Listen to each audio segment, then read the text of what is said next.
Assalamualaikum warahmatullahi wabarakatuh. Nama saya Ananda Silvani Ramadhanti dari kelas F. Di sini akan mempresentasikan UAS Manajemen Pengantar Logistik. Untuk yang pertama kita bacakan dulu ilustrasinya, yaitu PT Makmur adalah perusahaan yang memproduksi selimut yang beralamat di kawasan industri Candi Semarang. Ia memperoleh bahan baku dan bahan penunjang lainnya dari PT Jaya yang beralamat di Denpasar, Bali. Untuk memproduksi 700 piece selimut per hari, PT Makmur membutuhkan bahan baku benang 80 kW, kapas 1 ton, dan kain wol 1,5 ton. Pangsa pasar produk PT Makmur adalah area Jawa Tengah. Tiap minggunya, PT Makmur mengirim hasil produksinya ke masing-masing 3 toko retail setiap kota atau kabupaten Jawa Tengah.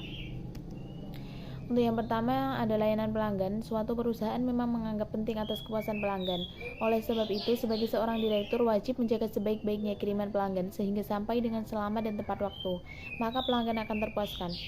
Kepuasan pelanggan akan menjamin kelangsungan hidup perusahaan. Keinginan pelanggan dari layanan logistik disebut dengan istilah 7R, yaitu yang pertama right quality, yang kedua right quantity, yang selanjutnya right time, right place, right impression, right price, dan right information. Untuk memenuhi keinginan pelanggan di bisnis logistik, ada hal yang perlu diperhatikan dalam menawarkan dan mengelola layanan pelanggan, yaitu stock availability, lead time service, layanan jam kerja, layanan jaminan mutu produk, layanan akurat, layanan pengiriman, layanan impresi, layanan pengelolaan logistik, layanan informasi, layanan pengambilan barang, dan layanan insidental. Untuk yang kedua ada manajemen persediaan. Sebagai direktur PT Makmur dengan perusahaan yang bergerak di bidang industri selimut, maka bahan baku yang digunakan adalah benang, kapas, dan kain wol. Masalah yang ada di perusahaan adalah adanya persediaan bahan baku yang menumpuk di gudang sehingga terjadi pemborosan modal kerja yang tertanam di persediaan bahan baku. Oleh karena itu, perlu adanya pengendalian persediaan bahan baku agar perusahaan memiliki persediaan optimal. Metode Economic Order Quantity untuk menghitung jumlah kuantitas bahan yang dapat diperoleh dengan biaya minimal. Untuk Total Inventory Cost, yaitu untuk menghitung penghematan biaya persediaan bahan baku di perusahaan. Jadi dari PT Makmur order barang baku dari PT Jaya yang ada di Denpasar, Bali. Untuk pemenuhan bahan baku yang setiap 700 piece selimut membutuhkan benang 80 kW, kapas 1 ton, dan kain wol 1,5 ton untuk menjaga keterlambatan pengiriman ataupun penumpukan barang persediaan. Untuk yang selanjutnya ada pengadaan bahan baku.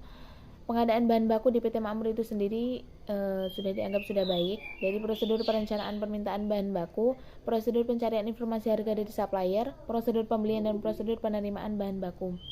Namun masih ada yang perlu diperbaiki, yaitu terjadinya keterlambatan bahan baku disebabkan kegagalan pesanan pembelian dari supplier yang dikarenakan kuantitas barang tidak memadai, sehingga dapat menyebabkan kedatangan barang menjadi terlambat. Selain itu, tidak adanya surat perubahan order pembelian apabila terjadi kesalahan penulisan dalam pesanan tidak bisa dibatalkan dan merugikan perusahaan. Untuk membantu dalam prosedur pengadaan bahan baku, yaitu melakukan pendataan mengenai supplier yang bermasalah, dan jika ada kesalahan pembelian bisa diperbaiki supaya tidak merugikan perusahaan. Untuk yang selanjutnya ada transportasi dari supplier ke gudang.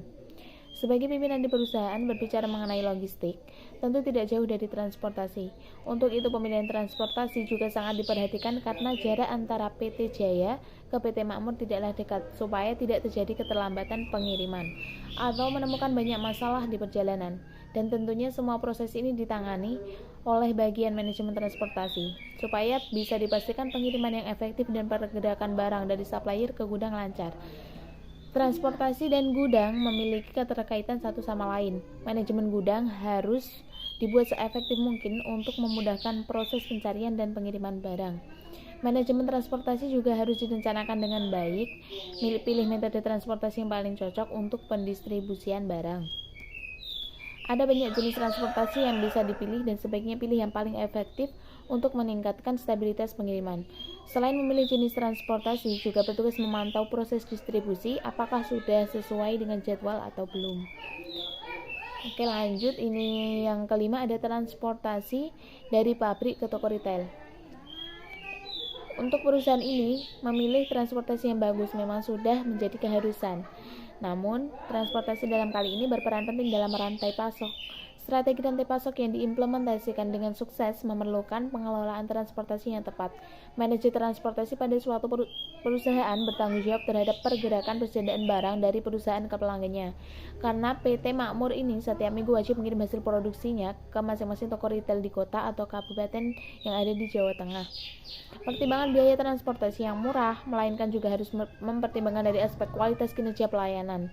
Ketepatan pengiriman barang akan membantu perusahaan untuk mengurangi persediaan barang, biaya penyimpanan, dan material handling.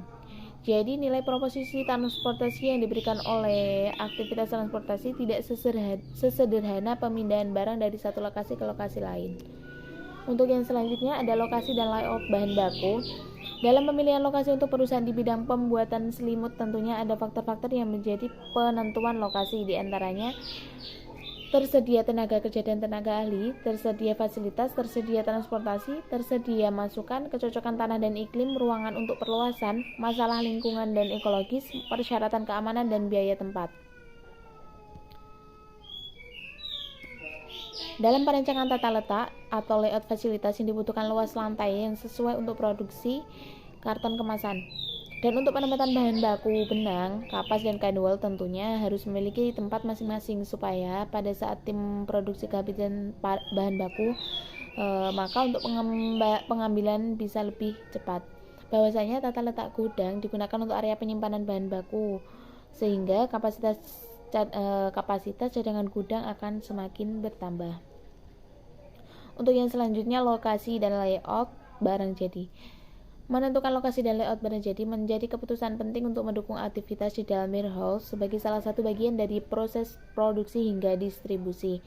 Tata letak gudang merupakan salah satu cara untuk mendapatkan susunan yang paling optimal dari fasilitas produksi yang tersedia di dalam perusahaan, supaya lebih mudah untuk tim gudang yang akan melakukan kemas selimut ataupun langsung antar ke toko-toko retail.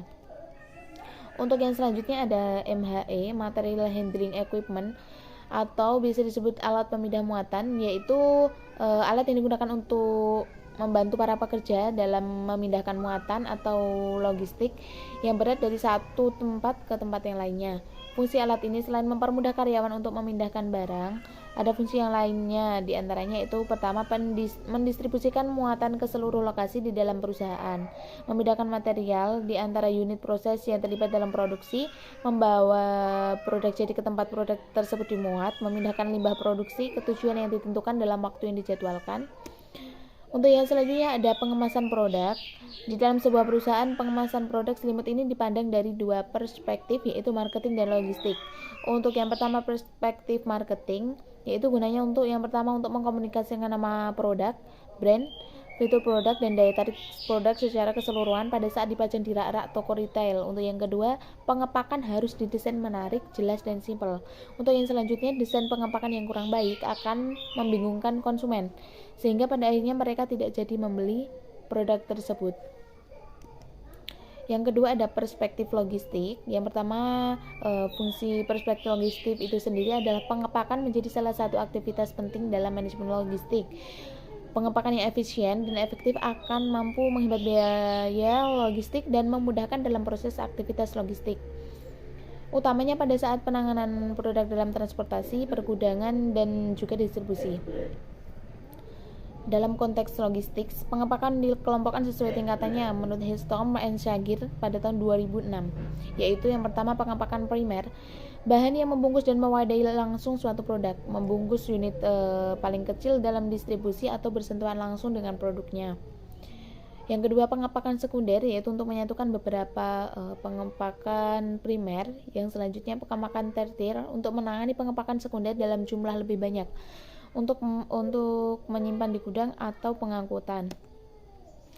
Yang selanjutnya adalah reverse logistik.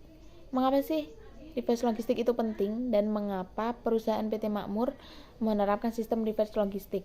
Yang pertama, meningkatkan layanan pelanggan, tingkat respon ke pelanggan, mengurangi dampak lingkungan dengan mengurangi limbah. Untuk selanjutnya meningkatkan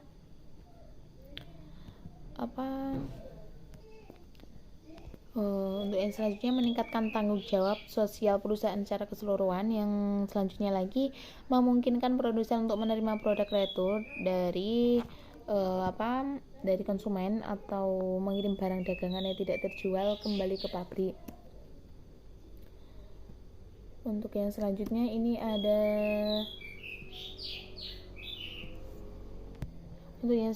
adalah pemilihan strategi logistik yang tepat. Pemilihan strategi logistik yang tepat dengan cara lean manufacturing, menurut saya itu strateginya dengan strategi lean manufacturing, di mana lean manufacturing itu tidak hanya menguntungkan karena mengefisienkan operasional pergudangan dan juga armada. Mengingat biaya produk sebagian besar tergantung pada faktor biaya transportasi dan penyimpanan dalam gudang, bila kita dapat melakukan efisiensi terhadap faktor tersebut, maka keuntungan perusahaan akan dapat ditingkatkan. Metode lean manufacturing akan memastikan sistem penyimpanan barang dalam gudang menjadi lebih mudah untuk melacak barang, mempercepat pengiriman, serta membangun komunikasi yang lebih baik antara karyawan gudang. Mungkin cukup itu yang dapat saya sampaikan. Kurang lebihnya saya mohon maaf dan terima kasih. Wassalamualaikum warahmatullahi wabarakatuh.